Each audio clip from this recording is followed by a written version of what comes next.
Jour 25. On poursuit donc notre épisode sur la délégation, sur la professionnalisation. Hier, on a parlé de rédaction des process, donc en gros de faire des fiches de poste pour décrire action par action telle ou telle action, tel ou tel poste en somme. Une fois que ça c'est fait, on va maintenant s'atteler à chercher des... on va pas dire employés, on va plutôt dire collaborateurs. D'ailleurs, la différence est importante. Même si tu dégages déjà des revenus, même si tu dégages déjà des bénéfices plus ou moins réguliers, je te conseille vraiment dans un premier temps de faire appel à des freelances avant d'embaucher. Tu verras que c'est beaucoup plus souple à gérer, beaucoup plus simple à gérer. L'humain, c'est vraiment quelque chose de particulier. Voilà, au moins avec un freelance, c'est clair, il a une tâche à faire, il l'a fait bien, il reste avec toi, il l'a fait moins bien, bah tu changes de freelance. C'est un conseil que je te donne, hein, franchement. Ce conseil-là, donc privilégie plutôt les freelances que d'employer quelqu'un et n'emploie jamais quelqu'un que tu ne peux pas virer. Donc ton meilleur pote qui s'y connaît en informatique, ton frère ou ta soeur qui galère, ton ex qui cherche un taf, honnêtement, mauvaise idée de les faire venir dans ton business, surtout si c'est un business qui tourne. Vraiment mauvaise idée. Donc ça va être une vidéo assez rapide parce que tu verras que les ressources sont assez simples, enfin les ressources humaines sont assez simples et assez faciles à trouver, surtout de nos jours.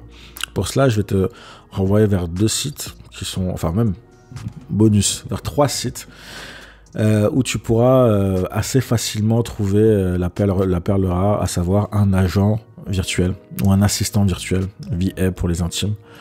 Donc c'est clairement une personne qui va t'aider dans tes tâches du quotidien. Tu verras que la plupart du temps, les VA savent déjà ce qu'ils ont à faire. Surtout si tu cherches des VA spécialisés dans le dropshipping, ils savent déjà ce qu'ils ont à faire. Tu n'auras même pas besoin de trop rentrer dans les détails.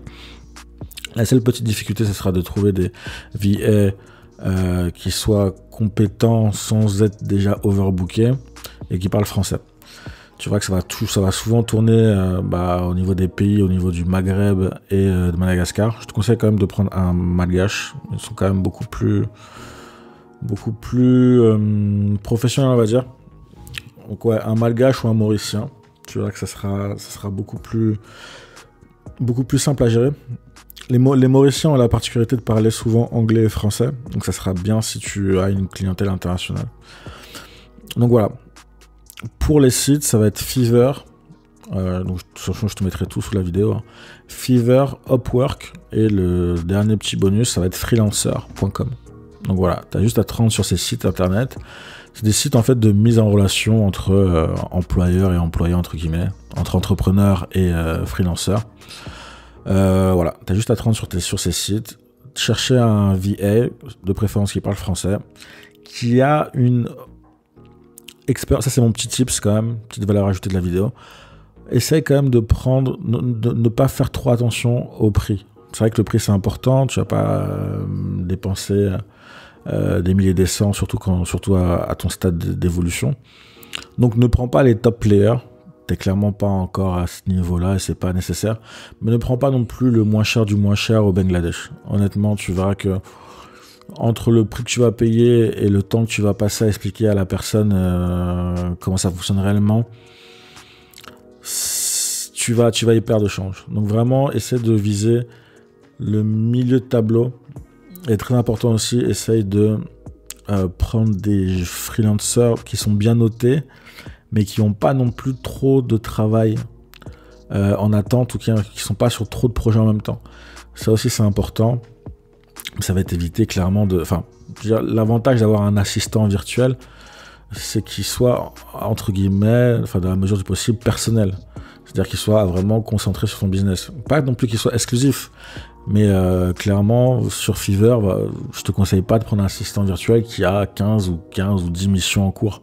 Même s'il est bien noté, même s'il est pas cher, 15 ou 10 missions en cours, forcément, ça va jouer sur la qualité du travail. Donc, quitte à mettre un peu plus cher et à prendre quelqu'un qui est un peu moins overbooké, c'est le petit conseil de la vidéo.